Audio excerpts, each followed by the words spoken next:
बहुत जमाने पहले की बात है, जब हिंदुस्तान पाकिस्तान एक ही था। पंजाब के एक पुराने गांव में अशरफ दादा का घराना आबाद था। अशरफ दादा उस खानदान के बुजुर्ग थे और देखा जाए तो पड़ोस के सभी घरों इस्लामिक स्टोरीज इन हिंदी में वह सबसे ज्यादा बुजुर्ग थे। हर कोई उनकी बहुत इज्जत करता था। अशरफ दादा को उनके पोते और पोतियों के देखा देखी मोहल्ले के सभी बच्चे उन्हें अशरफ दादा के नाम से पुकारते थे।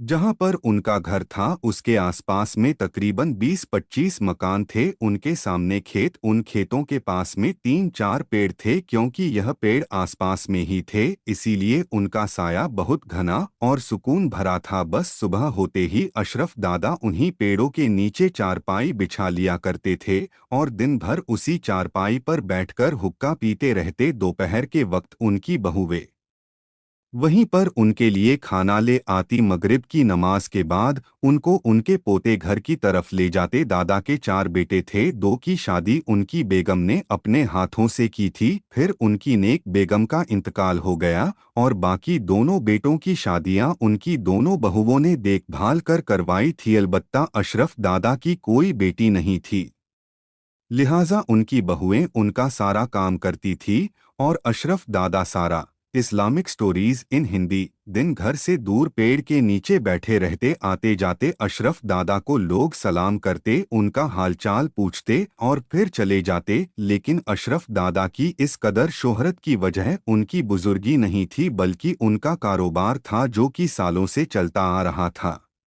अशरफ दादा गांव वालों का चलता फिरता बैंक थे। किसी को कोई ज़रूरत आन पड़ती या कोई संगीन बीमारी आन पड़ती या किसी की बेटी या बेटे की शादी आन पड़ती या किसी को किसी भी तरह की परेशानी होती या हर वह काम जिसमें गांव वालों को पैसों की ज़रूरत होती, तो वह बेझिझक अशरफ दादा से कर्ज ले लिया करते और अशरफ दादा उनको फौरन कर्ज दे दिया करते।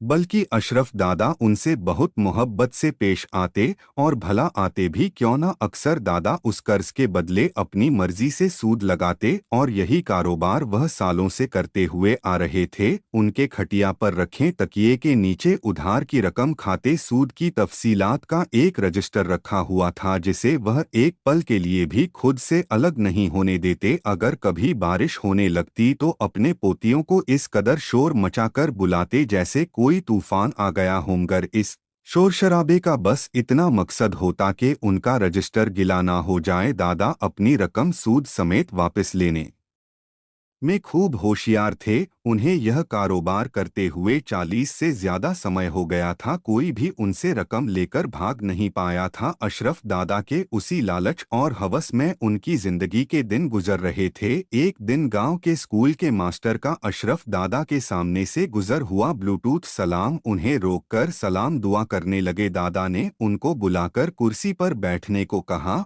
और साथ में उनकी तरफ हुक्का भी कर दिया। मास्टर साहब बोले, मैं जुम्मे की नमाज पढ़कर आ रहा था, सोचा कि आपसे भी मुलाकात कर लूं।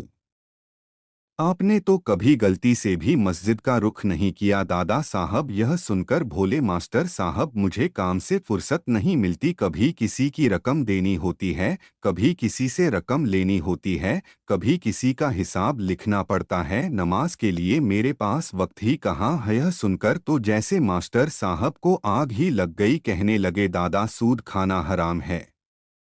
अगर आप बिना सूद के लोगों की मदद करना चाहे, उधार ही सही और मुद्दत पर वापस लेने, तो आपको सवाब भी मिलेगा और लोगों इस्लामिक स्टोरीज इन हिंदी की भी मदद हो जाएगी। लेकिन दादा को कहाँ नेकी की बात सुननी थी। दादा बोले, मियाँ कहाँ पर हराम है। किसी को अगर वक्त पर उसकी रकम मुहैया करते हैं तो इसमें क्या हराम है। वैसे भी आजकल कौन किसी को उधार रकम देता है। लेकिन मैं कभी किसी को इनकार नहीं करता और अगर मैं उसके बदले में कुछ पैसे वसूल करता हूँ तो वह तो मेरी मेहनत है, ना कि हराम। दादा को आज तक कभी कोई अल्लाह का खौफ याद नहीं दिला सका। तो भला मास्टर जी की कहाँ चलनी थी। मास्टर जी कुछ देर गुस्से में दादा के पास बैठे रहे थे।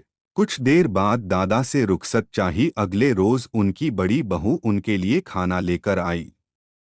कहने लगी कि अब्बा जी, आज गांव के मास्टर साहब की बीवी आई हुई थी, आपके लिए कुछ पैगाम देकर गई है। दादा ने झट से पूछा, क्या कहती है? वो तो बहू ने बताया कि वह कह रही थी कि सूद लेना गुनाह है, अगर दादा हमें बगैर सूद के कुछ रकम उधार दे दे। ईद के बाद मेरी 2 बेटियों की शादी है, बकरा ईद के बाद मैं वह रकम लौटा दूंगी। दादा को यह सुनकर बहुत गुस्सा आया और वह बड़बड़ाने लगे, हमारे पास कोई मुफ्त के पैसे नहीं, जो जिसे चाहे दे दे। कल मास्टर साहब भी आए थे मेरे पास, उनसे कहो कि जो तरीका है उसी तरीके से मैं उधार की रकम दूंगा।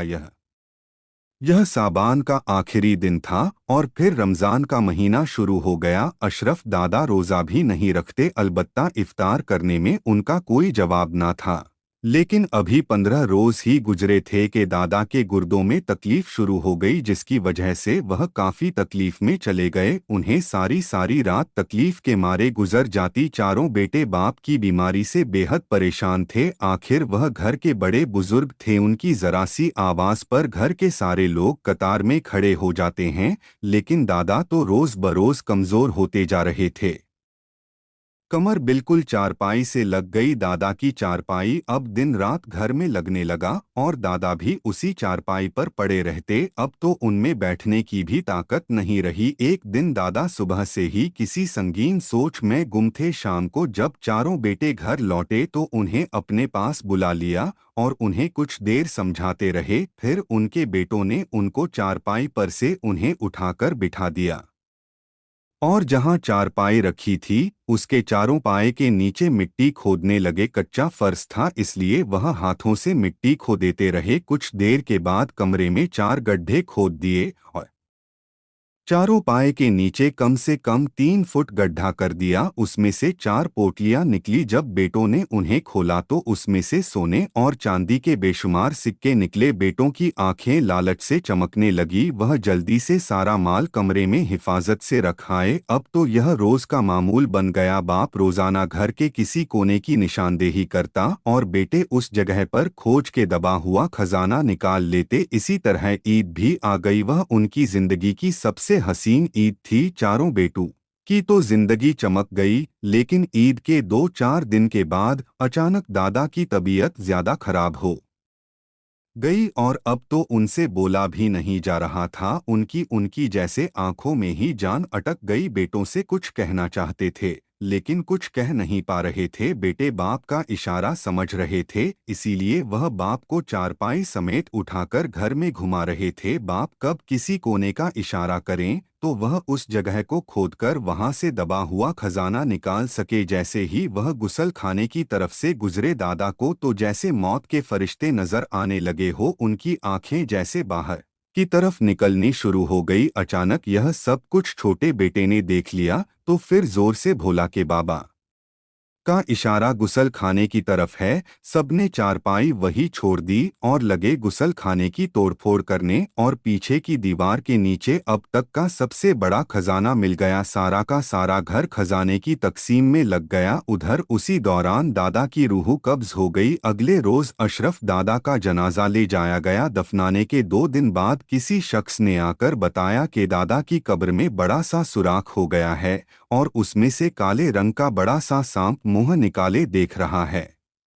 यह खबर पूरे सूदखोर का अंजाम इन हिंदी गांव में जंगल की आग की तरह फैल गई। उनके खानदान से लेकर पूरे गांव के लोगों ने इस वाक्य को अपनी आंखों से देखा। वाकई वहां पर एक बहुत बड़ा सांप मौजूद था जो कि दादा की कब्र में से एक सुराख में से अपना मुंह निकालता और फिर अंदर चला जाता। यह सांप अल्लाह का आजाब था अशरफ दादा के लिए, जो कि उन्हें सारी जिंदगी सूदखोरी की वजह से मिला था। वह अपनी दौलत कब्र तक साथ ना ले जा सके और उनकी औलाद उसी दौलत की बंटवारे की वजह से दादा की आखिरी वक्त में उनके साथ नहीं थे। अशरफ दादा के इबरतनाक अंजाम की मौलवी साहब हर जुम्मे को लोगों को जुम्मे के खुतबे में सुनाते और उन्हें सूदखोरी जैसी लालच से दूर रहने को कहते। सबक मोहतरम अजीज दोस्तों, सूद हराम है और इस्लाम में उसकी मनाही है और सूद खाने वाले हो का अंजाम बहुत बुरा होता है। इसलिए अजीज दोस्तों, अपने माल को पाक कीजिए, सूद से बचिए